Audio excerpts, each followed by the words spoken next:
Today's topic is going to be medicine ball.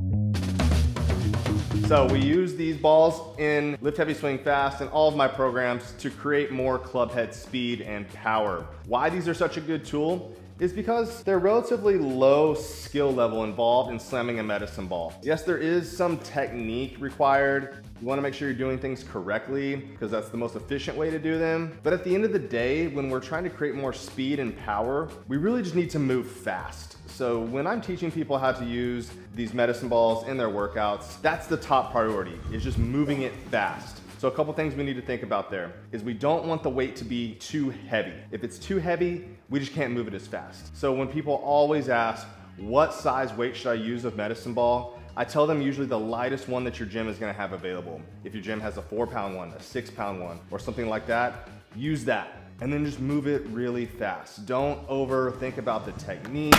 Don't think about how it relates to your golf swing. Am I getting my hips moving? Am I early extending? Don't worry about that. Just move it fast. If you get too technical, you're gonna get caught up in it, and we just wanna create speed. Another thing I really gotta make sure I talk about when we're using these medicine balls.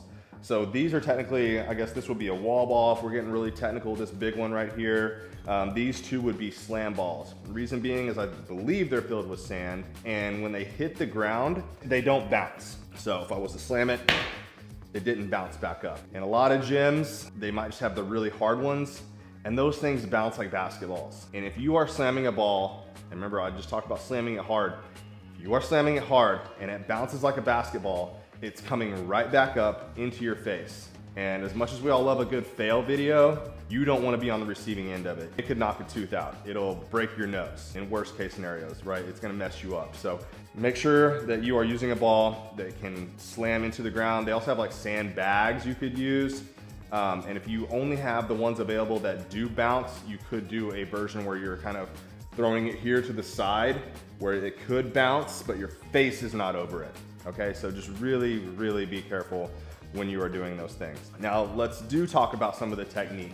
So in just your traditional, the basic one that I just showed, the slam, I'm not gonna hold the ball in my hand, but if I was to take it up over my head, think about using the entire body. So if I come up onto my toes, which is what I really like to do, it's a great cue to drive your heels down. Then you're gonna use your hips, your core, and lastly your arms. Similar to how you would, in your golf swing, right? Like we wanna use our low body to turn first, then our core, upper body, and then finish with, the arms. So think about that when you're using med balls. But I really just wanted to cover in this video a few of the things that are most important, and I'll reiterate it again. It is to slam the ball hard, okay?